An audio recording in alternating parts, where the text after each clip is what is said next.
Bom dia! Estamos aqui hoje para conversar com o poeta Nero sobre o seu livro Oceano, o Reino das Águas, que será publicado muito em breve.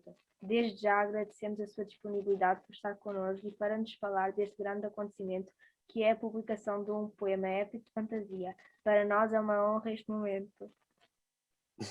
Bom dia, Ana Mar. Bom dia, professora Maria. Bom dia. Primeira pergunta. Começo por perguntar qual o significado do título do livro. Ora, muito bem. Bom dia a todos, antes de mais. Portanto, o título do livro é Oceano, o Reino das Águas. Portanto, a história fantástica do livro passa-se toda debaixo de água, nos oceanos. É o mundo fantástico, digamos assim. E o oceano é só digamos assim, dos grandes reinos que existem no planeta, pelo menos dentro do universo do livro. Há a Terra, há o céu, e há, por exemplo, também o oceano. Portanto, o oceano, e daí o título. Portanto, passa-se a história toda debaixo d'água e no grande reino que é o oceano. Que é conhecido entre os seres do oceano e os seres também dos outros grandes reinos, do céu ou na terra, como o reino. 2. Se temos um reino das águas, em princípio podemos encontrar como personagens um rei, princesas, certo? Sim, claro. Portanto, uma das principais influências do livro são as histórias de Encantar e as histórias tradicionais, muitas das quais com as quais vocês já tiveram contacto certamente. Portanto, vocês, desde pequeninos, quando muito não seja, mesmo fora da escola, todos nós ouvimos aquelas histórias dos Três Porquinhos, do Capuchinho Vermelho, da Branca de Neve, da Bela Adormecida, não é? E esses elementos fantásticos das histórias tradicionais com príncipes, princesas, reis, rainhas, também consta neste universo fantástico e, portanto, isso é comum a grande parte dos universos fantásticos. É aquilo que também nos fascina, são essas referências. Os reis, as princesas. Portanto, no Oceano, o Reino das Águas, sim, há um grande rei, o rei do oceano, e depois o oceano divide-se em vários reinos mais pequenos, digamos assim, é assim que se organiza. Eu ontem, a propósito, divulguei inclusive o mapa nas minhas redes sociais. Portanto, a malta que está a assistir ou que me está a ouvir, se ainda não me segue, a melhor forma de apoiar os autores é seguir nas redes sociais. Muitos de vocês terão, os que ainda não têm, os pais e as mães também têm. Portanto, no Instagram, por exemplo, é nero.poet, podem seguir. E ontem estava eu a dizer, publiquei então o mapa. E nesse mapa do principal mar, digamos assim, onde a história se passa, podem ter uma noção melhor dos reinos em que o oceano se divide. Todos eles ou com reis, ou com rainhas, ou com príncipes, ou com princesas. E é por aí, sim.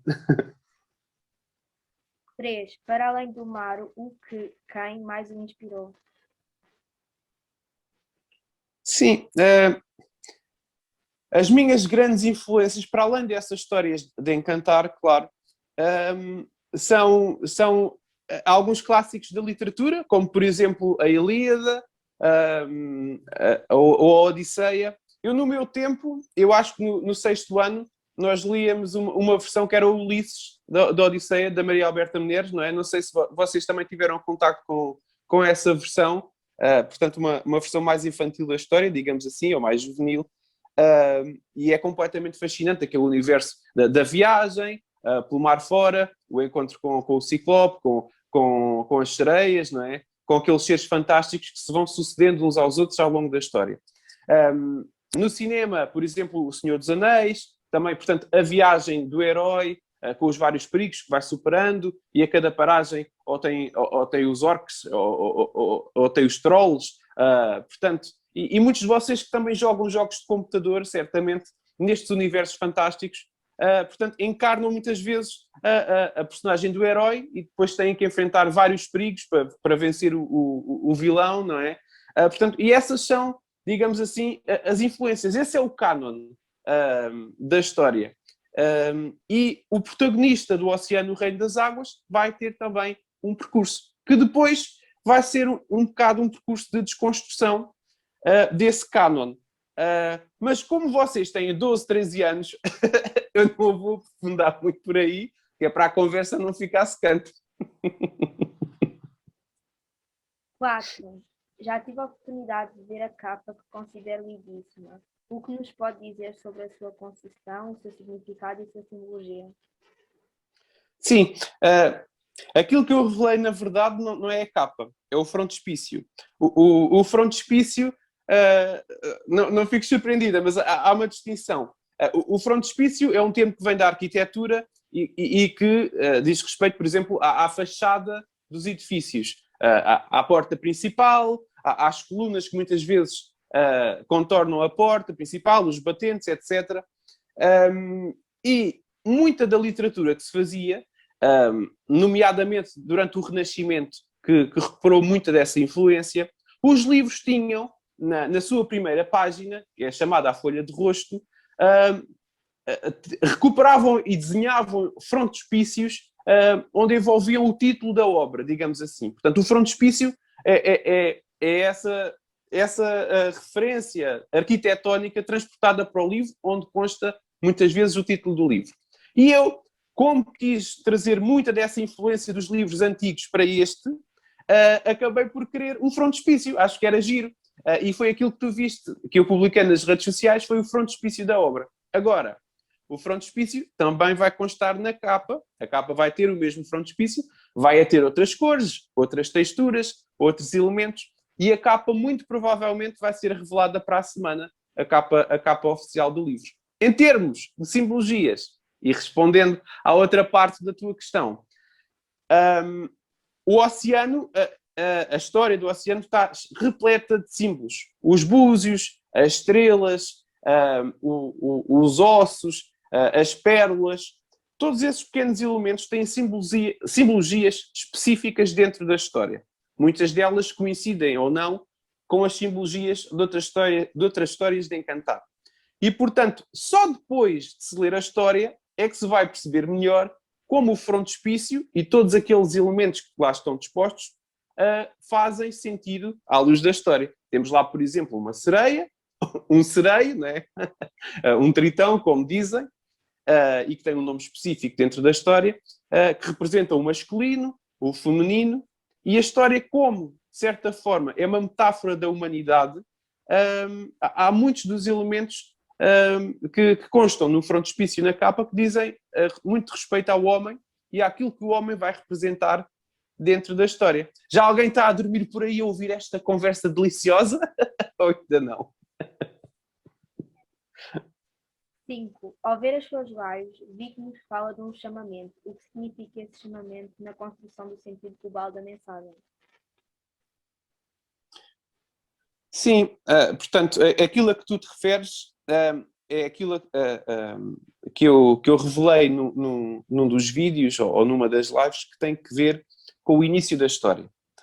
O início da história do oceano é o seguinte, portanto, há um ser humano sozinho na praia, estamos no crepúsculo, portanto no entardecer, naquela hora do final do dia, há os passarinhos que se preparam que ainda estão agitados e que se preparam para adormecer, o sol põe-se, o céu há de estar alaranjado, avermelhado, e ouvem-se as ondas, e o ser humano está ali sozinho, não se sabe bem porquê,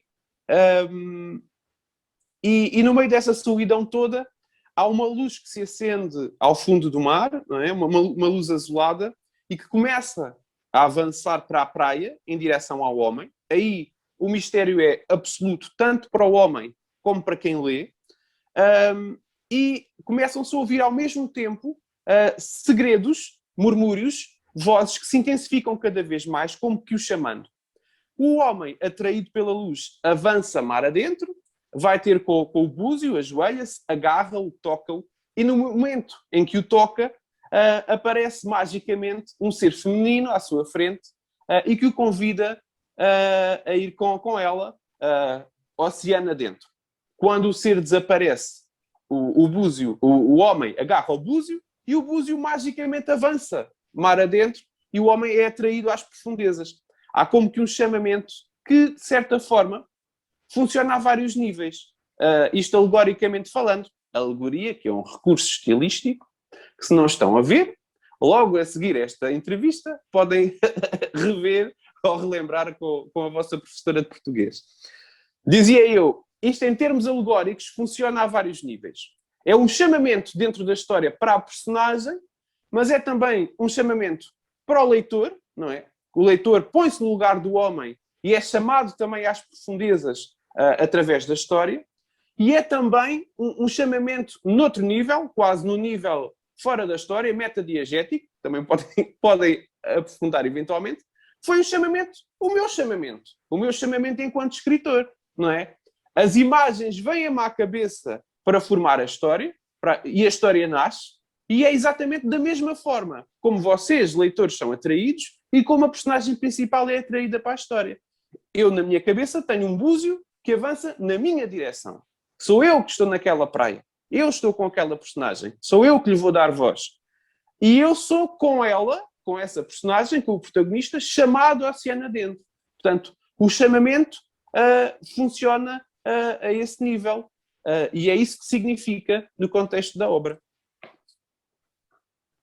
6. De todas as criaturas presentes na história que nos conta, qual é a sua favorita e porquê? Sim.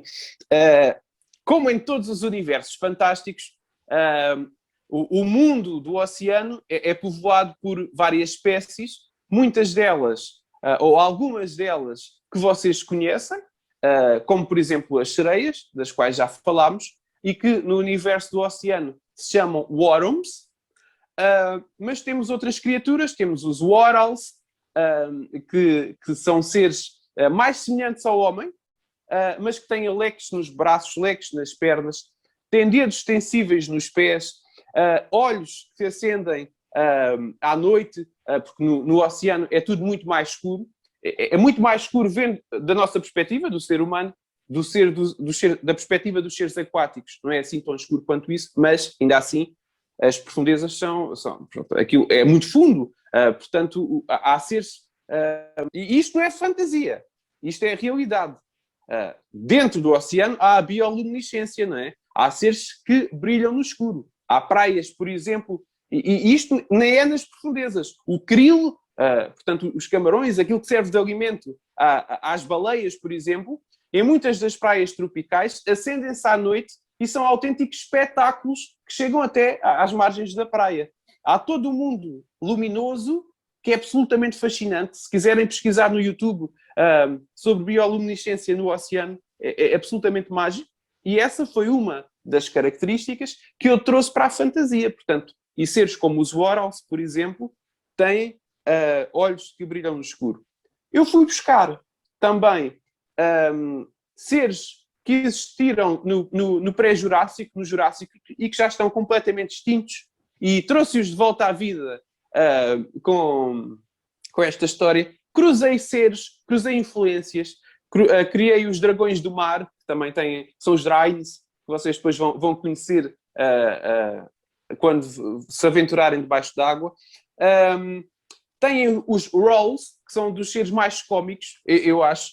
Os Rolls são humanoides, portanto são seres também, pelo menos da cintura para cima, semelhantes a seres humanos, mas são completamente carecas. Não têm qualquer pelo facial, não têm sobrancelhas, não têm pestanas. Em vez de orelhas, têm assim uns grandes círculos com os quais escutam, têm guelras pelas vértebras, e da cintura para baixo têm tentáculos como os polvos. E eles têm uma característica muito peculiar. São absolutamente esfomeados e só pensam em comida a toda a hora. E isso atrai-os muitas vezes para perigos nada bem-vindos. E às vezes nas horas em que não dava nada jeito de meterem-se em alhadas, metem-se em alhadas porque vão atrás de um peixe com um aspecto apetitoso. E depois o que é que acontece? Eles devoram tão depressa, e eles devoram por duas bocas. Eles têm a boca que corresponde à nossa, e têm também uma boca por baixo, como os polvos têm, entre os tentáculos. Comem pelas duas. Eles comem e devoram tão depressa, que incham de repente, à semelhança do que acontece com o peixe-balão, que incha e fica inflado de repente, e eles ficam suspensos e inconscientes durante alguns segundos até recuperarem o nível cardíaco. Mas a minha personagem preferida, vou-vos dizer, é de uma espécie que já falámos, que são os worms, que são as sereias, mas são umas sereias específicas, que são as chamadas sereias primitivas. As sereias primitivas, dentro do universo da história, foram afastadas do mundo civilizacional, digamos assim, e foram afastadas para os polos, tanto para o Polo Norte como para o Polo Sul, que neste universo do oceano se chamam Eron e Iron. E estas sereias não desenvolveram a fala, elas não falam, são extremamente perigosas e têm muitas vezes a capacidade de se tornarem invisíveis e lançam feitiços muito perigosos. E há uma personagem que vocês vão conhecer depois, quando lerem o livro, que é uma sereia normal, nem sequer é primitiva, mas é vítima de uma maldição de uma bruxa e que depois começa a ganhar características de uma sereia primitiva. É quase como uma maldição. E essa é capaz de ser a minha personagem favorita e uma das minhas espécies favoritas. Quanto à estrutura, sendo um poema épico, podemos esperar algo parecido aos Lusíadas? Ora, portanto, no caso dos Lusíadas, temos uma Odisseia inspirada na Eneida, não é? E temos ali 10 cantos, todos com versos com uma determinada métrica. No oceano há também uma estrutura, e a estrutura é muito importante na obra, mas não tem que ver propriamente com os moldes dos Lusíadas. No caso do Oceano, o Reino das Águas, a história divide-se em 5 partes, aquilo a que eu chamei 5 círculos, porque a estrutura narrativa de cada círculo é circular. Ou as personagens, ou o círculo acaba no mesmo sítio em que começou, ou de alguma forma há um círculo que se completa. Eu não vou falar muito disto, é mais giro descobrirem quando lerem. Há 5 círculos. Cada círculo tem 25 cantos. Portanto, ao todo, temos uma história que se faz em 125 cantos. E é esta a estrutura da obra. O verso é livre, neste caso, eu não me quis prender ao caso dos Lusíadas, não só por ser difícil, mas como há uma história para contar e que eu quero que, em certos aspectos, apesar de ser poesia, permita uma experiência fluida e emocionante, eu aproximei-a da narrativa nesse ponto. Portanto, o verso é livre e às vezes, se as personagens tiverem que falar mais, falam mais. Se o verso tiver que ser mais longo, é mais longo. E, portanto, é por aí a estrutura da obra. Sabemos que levou 15 anos a desenvolver este projeto. Por que tanta determinação num só livro? Sim, na verdade não foram 15, foram 18. Foram 18 anos ao todo. Eu, quando comecei a escrever a obra, eu estava, salvo erro, no 10º ano. Foi em 2002. Ana Mar, em que ano é que tu nasceste? 2007. Portanto, perceberam agora que, quando eu comecei a escrever este livro, que só vou publicar este ano, e que é o meu primeiro livro, e até à data ainda não publiquei mais, apesar de já ter escrito outros entretanto, portanto, eu já tinha alguns anos de escrita do livro, antes de tu nasceres, e antes de muitos de vocês que me estão a ouvir terem nascido.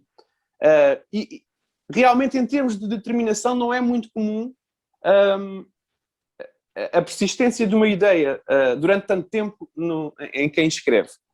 Muitos de vocês que me estão a ouvir, muito provavelmente, fazem como eu fazia na vossa altura, não foi assim há tanto tempo, e escrevem histórias, escrevem livrinhos e têm o gosto da escrita. Eu fazia isso quando estava no 8º ano, no 7º, no 8º, no 9º. Mas quando chegou ao 10º, eu tive a ideia, tive o chamamento para esta história. E eu não queria escrever mais um livro. Eu queria escrever um livro que, se possível, e isto é ambicioso, mas não há nenhum mal nisso, eu quis escrever um livro que daqui a 100, 200 anos, 300 anos, ainda fosse lido. E para isso, eu tentei chegar, por um lado, a alguma universalidade, e depois, como estudei literatura, aprendi um pouco sobre estruturas, universalidade e coisas assim. Tentar fazer com que o livro fosse o mais universal possível. O que é que eu quero dizer com isto? Que o livro, lido por um português, seja compreendido, por um chinês seja compreendido, por alguém da África do Sul seja compreendido, percebes? Tentei dar-lhe alguma universalidade e, por outro lado, intemporalidade. Ou seja, não vão encontrar no livro, por exemplo, apesar de cada livro, de cada escritor, ser sempre, mesmo um livro de fantasia, um retrato, de certa forma, do tempo em que o escritor viveu, mas eu tentei retirar toda uma carga simbólica que possa existir e que ligue o livro à minha contemporaneidade. Ou seja, não vão encontrar no livro computadores, TikToks, Instagrams ou algum tipo desse pensamento que leve um leitor daqui a 200 anos a não entender propriamente aquilo que se passa na ação. Eu tentei que a história tivesse aqueles elementos que hoje nós lemos uma história da era clássica, a Odisseia, por exemplo, e nós percebemos aquilo, porque tudo o que é ali narrado é humano, é universal e é intemporal. Portanto, eu tentei procurar isso.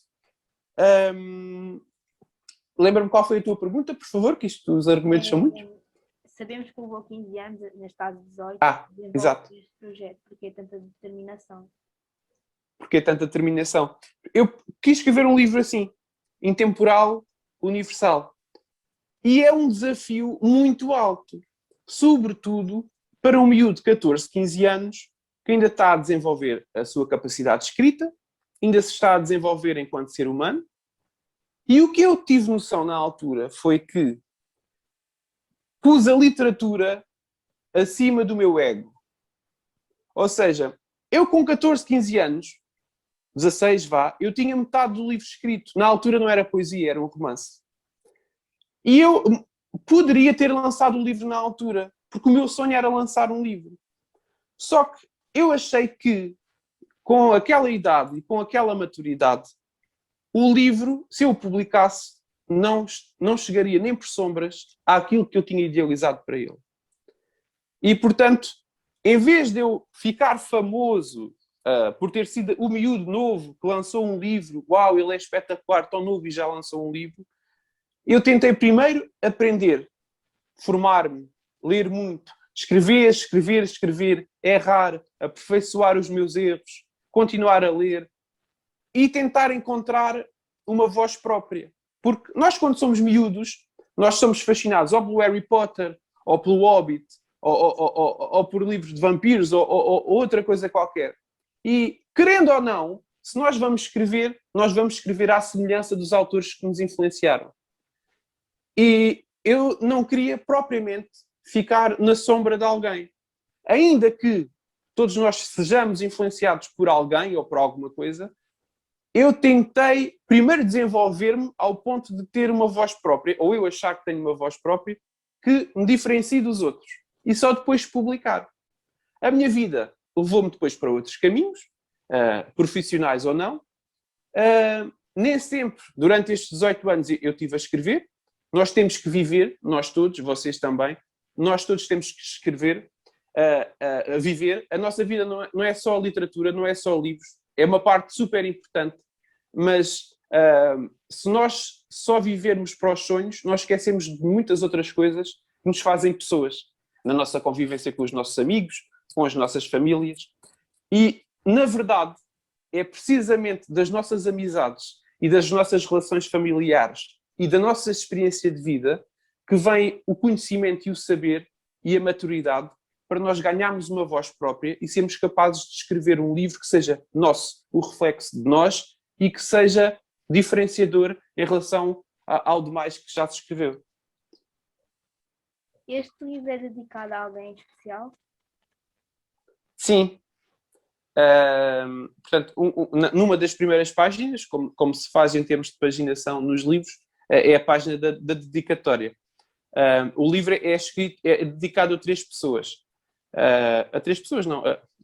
Bem, vou dizer 2 delas, por exemplo. Uma das pessoas, que é uma pessoa coletiva, a quem o livro é dedicado, é aos meus avós, que tiveram grande influência na pessoa que eu sou. E o livro, de certa forma, é uma homenagem a eles. Eu, infelizmente, perdi os meus avós muito cedo e tinha uma relação muito próxima com eles desde pequenino.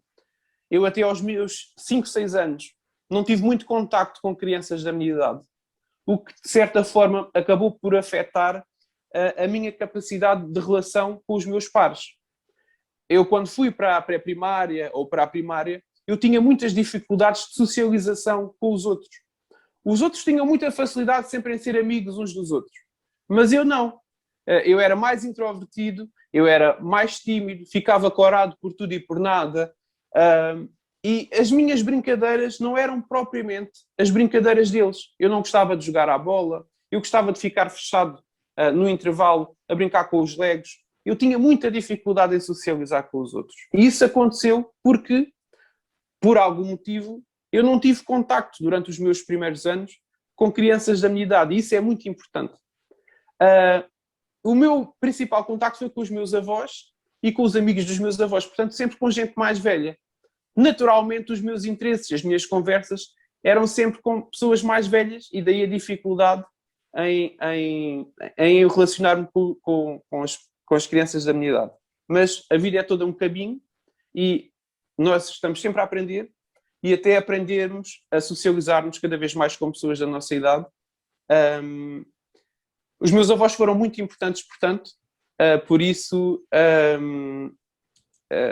o livro é uma homenagem a eles. E agora, muito rapidamente, outra pessoa a quem o livro é dedicado e que ela não sabe ainda, só vai saber quando o livro for publicado e o livro lhe chegar às mãos. O livro é dedicado, nomeadamente, à minha professora de português do 11º e 12º, que me acompanhou durante esses 3 anos. Vai ser uma surpresa. Eu depois até deixei a literatura, não é? E voltei agora aos livros. E acho que ela vai ficar orgulhosa, mas que foi uma pessoa determinante para eu escrever, para ler, para estudar literatura, etc, etc. Última pergunta. Nos dias de hoje, em que a tecnologia se impõe e acaba por afastar os jovens da leitura, o que considera necessário fazer para conquistar leitores? Sim, eu já falei disso numa das últimas conversas que eu disponibilizei no Instagram. Há muitas formas de ler e nem toda a leitura se faz de livros propriamente. Isto nem todos os professores estão de acordo com isto, mas é a minha opinião. Ver filmes, por exemplo, é outra forma de ler, de termos contacto com histórias, com narrativas, com viagens que se passam interiormente aqui na nossa cabeça. Uma coisa agora não substitui a outra. O facto de nós gostarmos de ler filmes, digamos assim, não nos dá propriamente ferramentas para ler mais livros físicos ou e-books ou coisas do género. Mas há que perceber que é muito importante, por exemplo, o cinema, que é uma arte mais visual, é um conjunto de artes, não é? Vai buscar a dança, a fotografia, a imagem, a pintura, a música, junta tudo com a literatura e criam ali um objeto artístico mais completo, digamos assim, do ponto de vista dos sentidos. E o cinema tem uma capacidade de atrair pessoas para a leitura muito grande. Há muitos miúdos que veem primeiro o filme, ficam fascinados e depois são levados para o livro, por exemplo. Eu acho que é importante dar os clássicos na escola, ao contrário de muita gente, mas sim, eu também estou de acordo que é preciso dar autores atuais, cada vez mais, e eu acho que nisso os professores têm feito um trabalho espetacular, porque vão buscar, para além daquilo que vem nos manuais, vão buscar outros livros do Plano Nacional de Leitura e incluem-nos, portanto, no vosso caminho, e o papel dos professores, por exemplo, é determinante. E agora está tudo nas vossas mãos, porque se vocês começarem a ler, vão desenvolver a vossa criatividade, vão também desenvolver a vossa humanidade. Quando forem mães e pais, se lerem livros aos vossos filhos, vocês vão ser, eventualmente, aquilo que alguns dos vossos pais não terão sido, que não vos influenciaram para a leitura. Não é por mal, é porque isto é tudo uma escada. em termos de humanidade, não é? E nós vamos evoluindo. Se vocês forem bons leitores agora, eu tenho a certeza que vão influenciar os vossos filhos a ler, e quanto mais vocês lerem, mais livres vão ser enquanto seres humanos, porque vão mais longe em termos de horizontes aqui dentro na vossa cabeça, e vão estar muito mais habilitados para a vida, para o convívio uns com os outros e para a sensibilidade artística, que é tão importante. Mais uma vez agradecemos esta agradável conversa. Ficamos a aguardar a publicação do seu livro. Desejamos muito sucesso. Esperamos também muito sucesso de nós. Obrigado, está por dias. Ana Mar, diz-me assim muito rapidamente, qual é o teu livro favorito? Um ou dois? Amor e Gelato. É um romance de verão na Itália. Uhum. E porquê? Sim, em 2 linhas. Sei lá, eu gostei muito primeiro da escrita da escritora.